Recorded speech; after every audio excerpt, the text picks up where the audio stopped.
Hello guys, कैसे हैं आप लोग। मैं आशा करता हूं कि आप लोग ठीक होंगे। और हम लोग पढ़ रहे हैं इस समय सिंटैक्स में हमारा जो चैप्टर है उसका नाम प्रोनाउन है।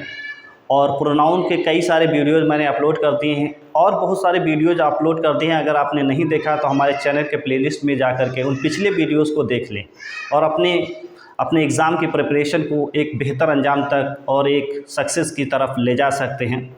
इस समय हम लोग पढ़े सिंटैक्स और एरर डिटेक्शन पढ़ रहे हैं, पार्ट ऑफ स्पीच, उसमें जो है प्रोनाउन पढ़ रहे हैं। प्रोनाउन के कई सारे वीडियोज़ मैंने अपलोड कर दिए, अगर नहीं देखा तो आप उनको देख लें।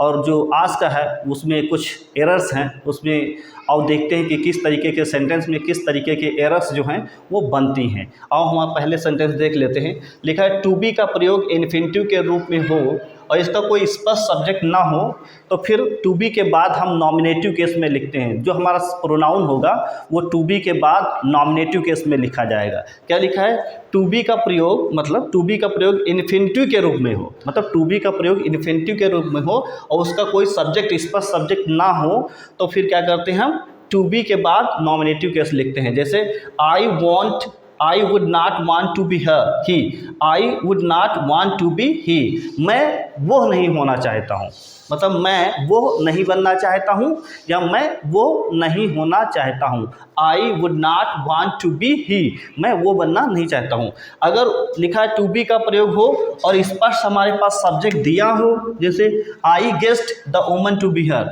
मैंने अनुमान लगाया कि वो औरत ही है, तो स्पष्ट सब्जेक्ट दिया है तो इसके टू बी के बाद ऑब्जेक्टिव प्रोनाउन जो है वो ऑब्जेक्टिव के लिए लिखा जाएगा। और टू बी के बाद अगर सब्जेक्ट नहीं है तो फिर वो नॉमिनेटिव केस में लिखा जाएगा। आपके सामने मैं फिर से बता देता हूँ कि I would not want to be के पहले कोई स्पष्ट क्लियर सब्जेक्ट नहीं है तो यहाँ पे नॉमिनेटिव केस में लिखा जाएगा।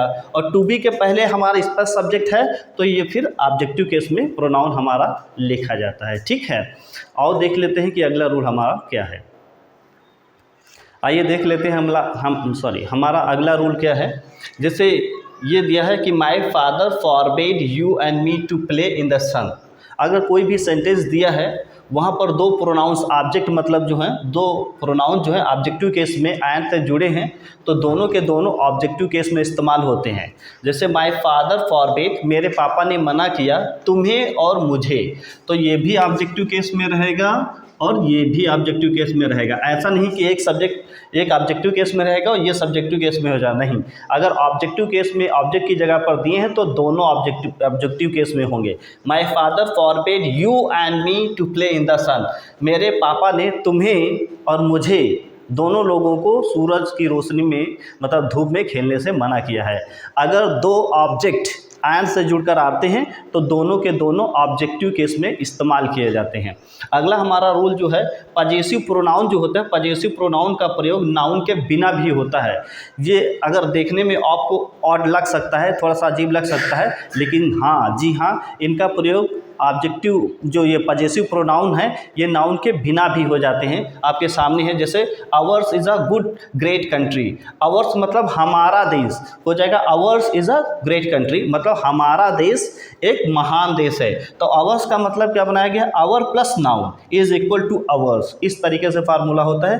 Hers is a good house, उसका घर जो है वो अच्छा है, तो यहाँ पर ये पजेसिव प्रोनाउन है, इनका सब्जेक्टिव केस में भी इस्तेमाल किया जाता है। Hers is a good house, उसका घर बहुत ही अच्छा है, मतलब her plus noun is equal to hers. अब जैसे लिखा yours is a good pen, तुम्हारा कलम बहुत अच्छा है, तो योर्स का मतलब है your plus noun is equal to yours. इस तरीके से जो पजेसिव प्रोनाउन है इनका इस्तेमाल हम सब्जेक्ट की तरीके से भी इस्तेमाल कर सकते हैं। ठीक है, आओ देख लेते हैं कि अगला रूल हमारा क्या है। आइए देख लेते हैं कि अगला हमारा रूल क्या है।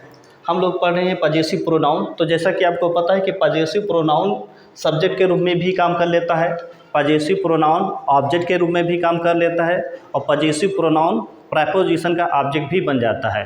वन बाय वन करके हमने एग्जांपल्स लिख रखे हैं और देखते हैं कि पजेसिव प्रोनाउन हमारा जो है वो सब्जेक्ट के रूप में भी काम कर लेता है। जैसे yours is a new car, मतलब आपकी कार जो है नई है, तो yours is a new car, इस सेंटेंस को आप ऐसे भी लिख सकते हैं, योर कार इज न्यू।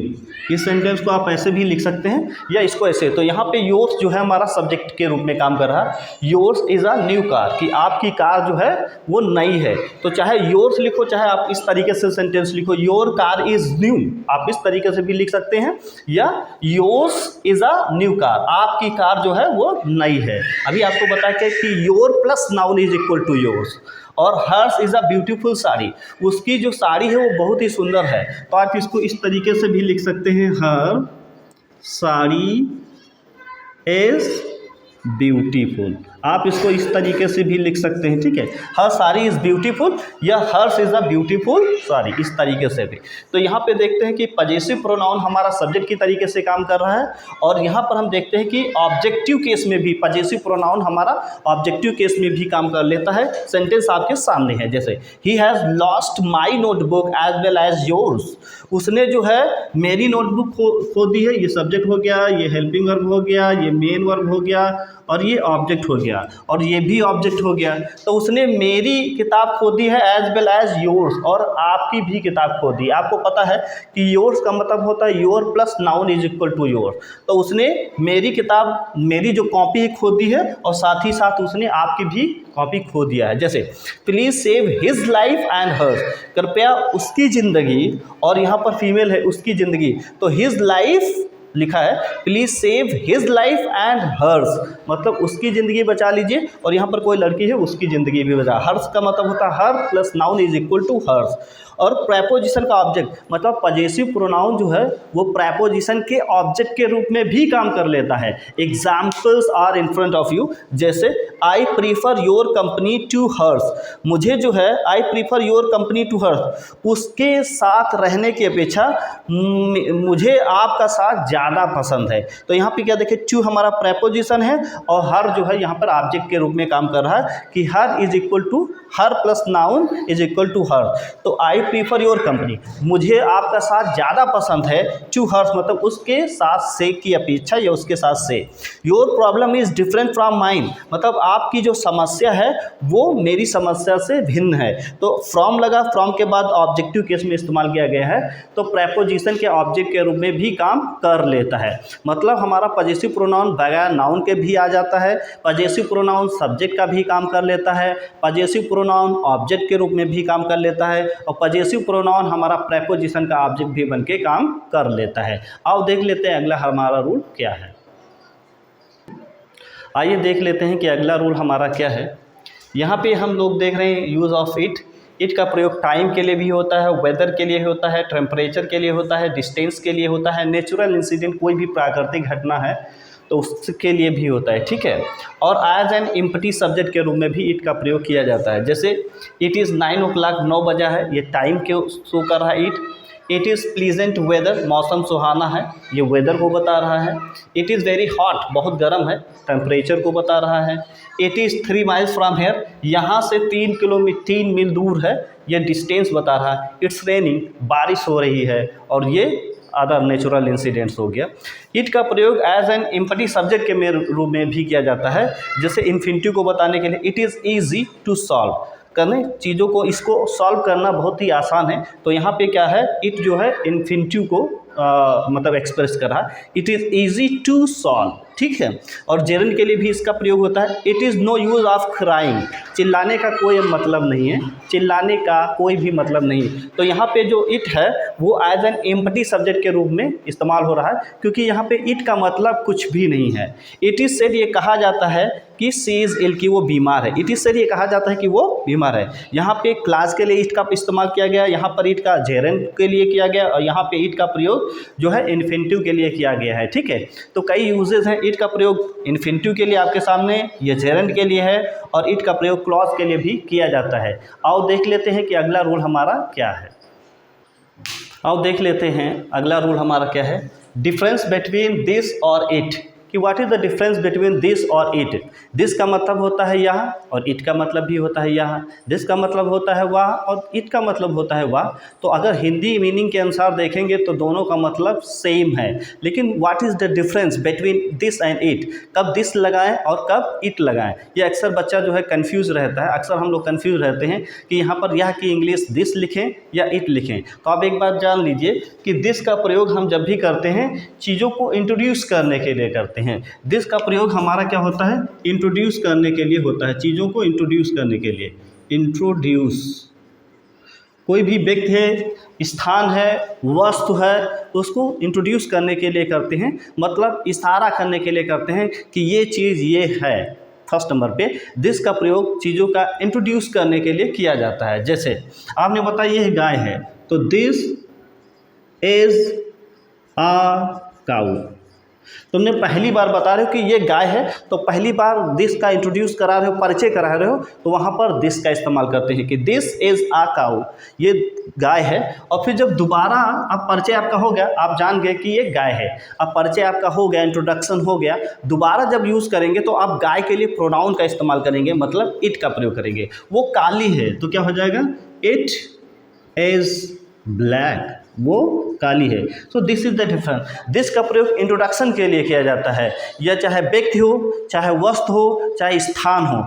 अगर मतलब ये एक तरीके से डिमॉन्स्ट्रेटिव प्रोनाउन होता है, तो डिमॉन्स्ट्रेट मतलब संकेत करने के लिए, डिमॉन्स्ट्रेट मतलब दिखाने के लिए कि ये चीज़ ये है, उसके लिए दिस का इस्तेमाल किया जाता है। और इट का प्रयोग तो एज अ प्रोनाउन आपके सामने भी बताया गया, इट का जो है मौसम के लिए किया जाता है, टेम्परेचर के लिए किया जाता है, बजे के लिए किया जाता है, ठीक है। इन सब का प्रयोग दिस का नहीं किया जाता, वो इट का किया जाता है। दिस का प्रयोग सिर्फ चीज़ों को इंट्रोड्यूस करने के लिए किया जाता है, इट का प्रयोग एज अ प्रोनाउन किया जाता है। एक नंबर पे तो मौसम और वेदर और टाइम के लिए किया जाता है, दूसरे नंबर इसका प्रयोग एज अ प्रोनाउन की तरीके से किया जाता है। पहले नंबर पर अगर हमको एक सीधे से समझिए, अगर किसी भी चीज़ को पहली बार बता रहे हैं तो दिस का प्रयोग करेंगे, और दोबारा अगर उसका इस्तेमाल कर रहे हैं तो फिर उसके लिए इट का प्रयोग करेंगे। आओ देख लेते हैं। जैसे आप बोल सकते हैं कि दिस इज अ बुक, ये किताब है। आपने पहली बार इस्तेमाल किया, मतलब उसको इंट्रोड्यूस करा तो बोले दिस इज़ आ बुक, ये किताब है। और आप फिर दोबारा बता रहे हैं कि ये किताब, इंट्रोडक्शन हो गया, अब फिर दोबारा बता रहे हैं कि ये इंग्लिश की है, तो अब दोबारा इट लगाएंगे, क्योंकि किताब के लिए अब हम ये नाउन है, नाउन की जगह पर जो हम लगाएंगे तो वो इट हो जाएगा। इट इज़ ऑफ इंग्लिश, ये इंग्लिश की है, किसकी है, इंग्लिश की है। तो दोबारा हम लगाएंगे तो प्रोनाउन यूज़ करेंगे, और फर्स्ट टाइम यूज़ करेंगे तो उसको इंट्रोडक्शन के रूप में इस्तेमाल किया जाता है। This is the difference between this and it. और अगला रूल क्या है, आओ देख लेते हैं। आइए देख लेते हैं कि अगला रूल हमारा क्या है। लिखा है जेरंड के बाद हमेशा ऑब्जेक्टिव केस का प्रयोग किया जाता है। अगर जेरंड के बाद हम प्रोनाउन का इस्तेमाल करते हैं तो इसके बाद हमेशा ऑब्जेक्टिव केस आता है। Please keep in your mind कि जेरंड के बाद जब भी हम ऑब्जेक्टिव केस का प्रयोग करेंगे तो वो अगर हम प्रोनाउन का इस्तेमाल करेंगे तो इसके बाद वो हमेशा ऑब्जेक्टिव केस में आता है। Examples are in front of you. जैसे talking him was not pleasant, talking उससे बात करना मज़ेदार नहीं था।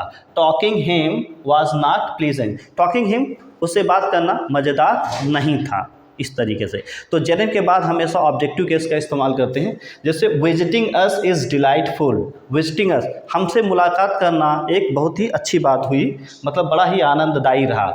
विजिटिंग अस, हमसे मुलाकात करके बहुत ही आनंददायक रहा। तो ये हमेशा जितने भी जेरंड हैं, जेरंड के बाद अगर प्रोनाउन का इस्तेमाल किया जाता है तो वो हमेशा सब्जेक्टिव केस में ऑब्जेक्टिव केस में इस्तेमाल किया जाता है। जेरंड के बाद हमेशा प्रोनाउन ऑब्जेक्टिव केस में इस्तेमाल किया जाता है। फिर अगर इन्फिनिटिव है, इन्फिनिटिव के पहले भी ऑब्जेक्टिव केस में प्रोनाउन आएगा और इन्फिनिटिव के बाद भी ऑब्जेक्टिव केस का प्रोनाउन आएगा। एग्जांपल आपके सामने है, I requested her to come here. तो यहाँ पर हम देखते हैं टू कम इन्फिनिटिव है, इन्फिनिटिव के पहले भी ये ऑब्जेक्टिव केस में है। और Mohan hopes to meet me soon, Mohan जो है मुझसे मिलने की जल्दी मुझसे मिलने की आशा रखता है। तो ये मीट इन्फिनिटिव, इसके बाद भी ऑब्जेक्टिव केस का इस्तेमाल किया गया है। तो इन्फिनिटिव के पहले अगर प्रोनाउन आता है तब भी ऑब्जेक्टिव केस में रहता है, और इन्फिनेटिव के बाद अगर प्रोनाउन का इस्तेमाल किया जाता है तब भी वो ऑब्जेक्टिव केस में आता है। ठीक है, आज के लिए बस इतना ही। मिलते हैं कल एक नई वीडियो के साथ, तब तक के लिए goodbye and thank you.